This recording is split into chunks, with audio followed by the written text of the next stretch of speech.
Hello and welcome everyone. I hope you're ready for today's episode. Ugh, that was a very stale pun. This episode is sure to be corny. That's right, y'all. Today we're making cornbread, and boy howdy is it a divisive topic on the internet. Southern versus northern, sugar versus no sugar, yellow cornmeal versus white cornmeal. The conflict is seemingly endless. I'm going to throw caution to the wind and ignore all of those debates, however, and share my personal favorite recipe for cornbread with you today. I like sweet cornbread, but not overpoweringly so. I like my cornbread to be robust enough to hold together when cut, but still tender. I also like to have a bit of a crispy edge, but without the whole thing being overly dry. Thus, today's recipe is something of a hybrid of many different recipes and styles of cornbread. For today's recipe, you will need 1 cup of all-purpose flour, 3/4 of a cup of yellow cornmeal, 2 teaspoons of baking powder, 1 teaspoon of baking soda, 1 teaspoon of salt, 1 1/4 cups of buttermilk, 1/2 cup of butter, 1/3 of a cup of honey, 1/3 of a cup of white sugar, 1/4 cup of vegetable oil. I will be using corn oil today, but any vegetable oil will do, and 2 large eggs. Today I will be baking my cornbread in a 12-inch carbon steel skillet.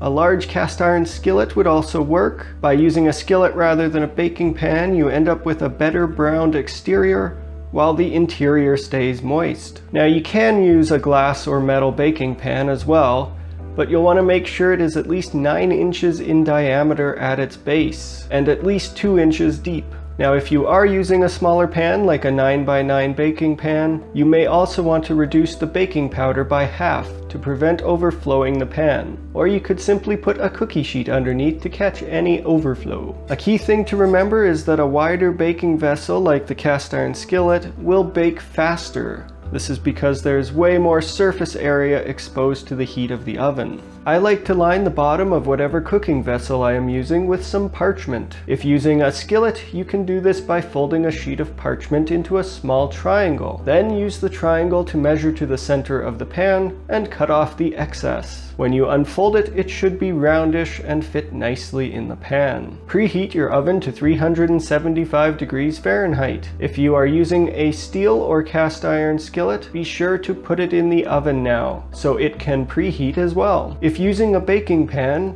especially if it's glass, do not preheat it in the oven. In a small bowl, combine the flour, cornmeal, baking powder, baking soda, and salt. Mix them well. Next, set aside 1/2 tablespoon of butter. Then melt the remaining butter in the microwave. You can melt the butter right in the bowl if you are using a glass mixing bowl. Once melted, add the oil, sugar, and honey to the butter and mix them well to combine. Then whisk in the eggs and buttermilk until the mixture is uniform. Using a wooden spoon or spatula, combine the dry ingredients into the wet ingredients. Though be sure you don't overmix the batter. It's okay if there are some lumps. If using a skillet, carefully remove it from the oven and place it on something that is heat safe. Then spread the butter around the edges and over the parchment. This will allow the cornbread to release easier from the pan. If not using a skillet, simply grease your baking vessel with the butter and dust it lightly with flour instead. Pour the batter into the hot skillet or your pan, smooth out the top, and place it in the oven for 25 to 32 minutes.